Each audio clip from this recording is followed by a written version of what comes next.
আসসালামু আলাইকুম।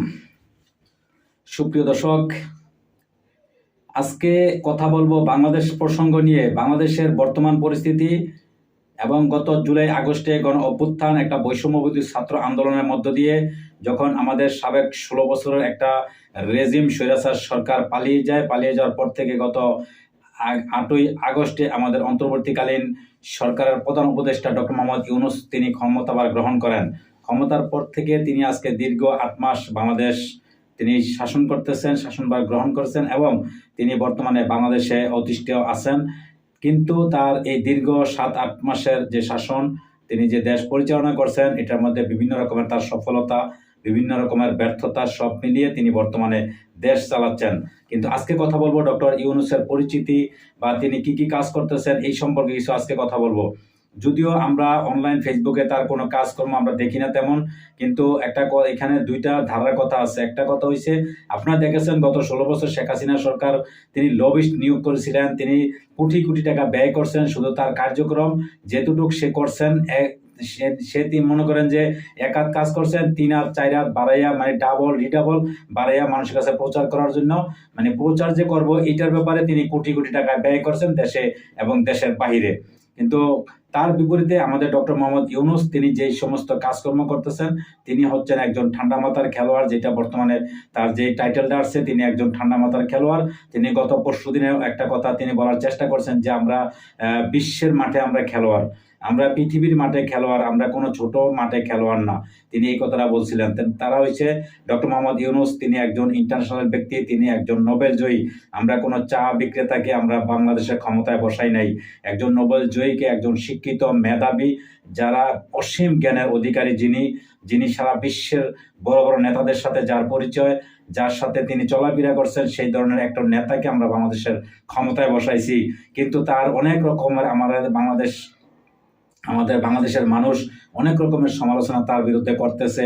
তিনি ব্যর্থ, তিনি সার্থক, এইটা সেটা বিভিন্ন রকমের সমালোচনা করতেছে। তবে ডক্টর মোহাম্মদ ইউনূসের ব্যাপারে আজকে কিছু কথা বলবো। তার সাথে সাথে যদি এই ডক্টর মোহাম্মদ ইউনূস যদি ক্ষমতায় না আসতেন, বাংলাদেশে গত জুলাই আগস্টে গণ অভ্যুত্থানের পরবর্তী সময়টা বাংলাদেশের কি ভয়াবহ পরিণত হইতো সেটা সম্পর্কে আপনাদের কিছু ধারণা দেব।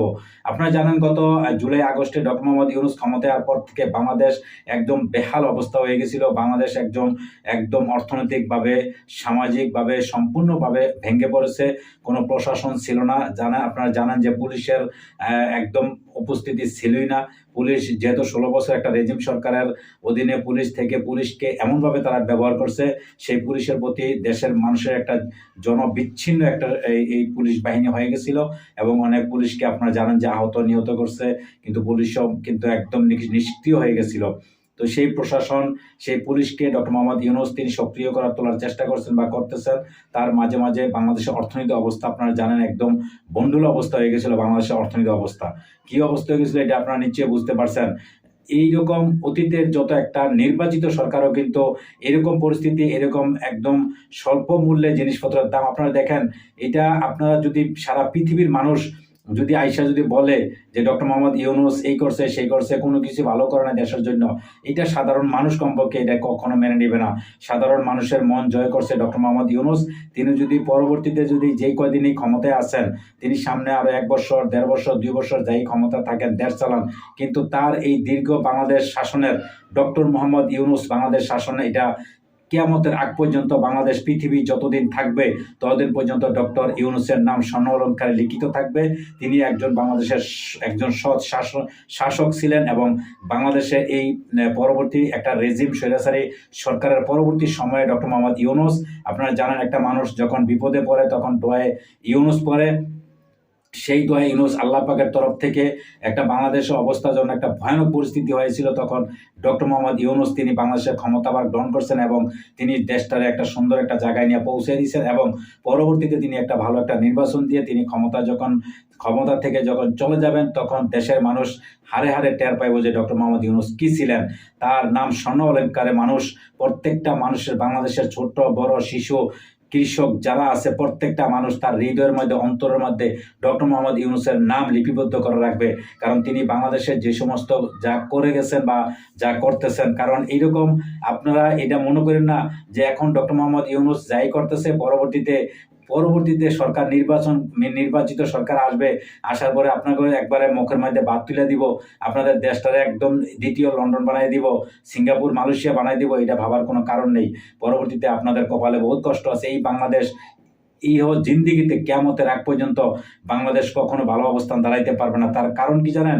তার কারণ হচ্ছে আমরা হয়েছি জাতে বাঙালি। আমরা বাংলাদেশে আমাদের ভিতরে হিংসা, আমাদের ভিতরে রক্তের সাথে আমাদের সবকিছু মিশ্রিত হয়ে গেছে। আমরা হচ্ছে চুরি না করলে আমাদের ভালো লাগে না, চুরি ডাকাতি রাহাজানি ছিনতাই এগুলা না করলে কিচ্ছুই আমাদের ভালো লাগে না, এগুলো আমাদের রক্তের সাথে মিশে গেছে। আপনারা দেখেন বর্তমানে সারা বাংলাদেশে কিভাবে চাঁদাবাজি, সন্ত্রাসী দল বিদল এইটা সেইটা কত সুন্দরভাবে আওয়ামী লীগ গেছে। তার পরবর্তীতে আমাদের ডক্টর মোহাম্মদ ইউনূস আমাদের মিজানুর রহমান আজহারী তিনি একটা কথা বলেছিলেন যে একদল খেয়ে গেছে আরেক দল খাওয়ার জন্য রেডি হয়ে রয়েছে। কিন্তু না, ডক্টর মোহাম্মদ মিজানুর রহমান আজহারী খাওয়ার জন্য বসে নাই, তারা খাইতে আছে অলরেডি। একদল খাইয়া চলে গেছে, আরেক দল কিন্তু এখন বাংলাদেশে খাইতেছে, খাওয়ার জন্য রেডি না, তারা অলরেডি খাইতে আছে। এখন ক্ষমতায় না যাওয়ার আগে খাইতেছে, পরবর্তীতে ক্ষমতায় গেলে আরো বেশি বেশি করে খাবলে খাইবো। এটা আপনাদের বুঝতে হবে। তো যাই হোক, এটা আমাদের জাতির জন্য দুর্ভাগ্য। কিন্তু আমরা একটাই, ডক্টর মোহাম্মদ ইউনূসকে আমরা রাখতে পারলাম না, তাকে আমরা রাখতে পারবো না। তিনি চলে যাবে, সত্যি চলে যাবে। কিন্তু তার জন্য আমাদের এই হৃদয় অন্তর, আমাদের বাংলাদেশের মানুষের 18 কোটি মানুষের হৃদয়ে, এটা যারা বর্তমানে ডক্টর মোহাম্মদ ইউনূসকে আওয়ামী লীগের বা বিশেষ করে আওয়ামী লীগটা বা বাংলাদেশের যারা স্বার্থপর, যারা দেশের মায়া করে না, যারা নিজের স্বার্থটা বা যারা মনে করেন চাঁদা বা সন্ত্রাস তারাই শুধু ডক্টর মোহাম্মদ ইউনূসকে খারাপ বলবে বা খারাপ মন্তব্য করবে। কিন্তু তাদের ছাড়া সাধারণ মানুষ এটা কিয়ামতের আগ পর্যন্ত এই ডক্টর মোহাম্মদ ইউনূসের জন্য চোখের পানি জড়াইব, চোখের পানি এইভাবে কাঁদবে। আর মানুষ বলবে যে হায় রে, আমরা কি হারাইলাম। ডক্টর মোহাম্মদ ইউনূস যখন ক্ষমতায় আসছিল তখন আমরা তাকে যেমনি গালাগালি করছি, কথা বলছি, সবকিছু করছি।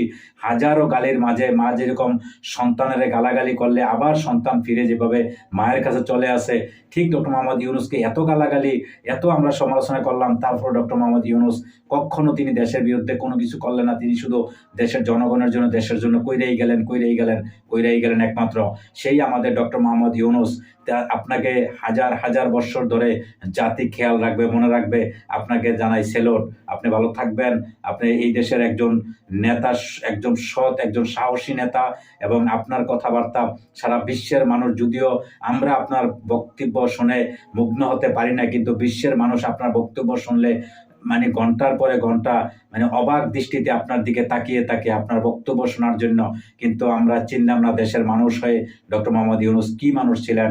তো যাই হোক দর্শক, আমরা চাই পরবর্তীতে যদি আমাদের ভাগ্য নসিব ভালো হয়, ডক্টর মোহাম্মদ ইউনূস যেই সরকারি ক্ষমতায় আসুক, তাকে যদি রাষ্ট্রপতি হিসাবেও যদি আমরা যে কোনো রাখতে পারি এই দেশের জন্য, তাহলে আমরা দেশটা কিছুটা হইলে আমরা উপকৃত হব। আর যদি পরবর্তী সরকার আসার পরে আমরা ডক্টর মোহাম্মদ ইউনূসকে আমরা হারিয়ে ফেলি বা তাকে যদি আমরা না পাই, তাহলে এই জীবনে আর বাংলাদেশ কখনো শান্তির মুখ দেখবে না, কখনো না। ভালো থাকবেন দর্শক, আল্লাহ হাফেজ।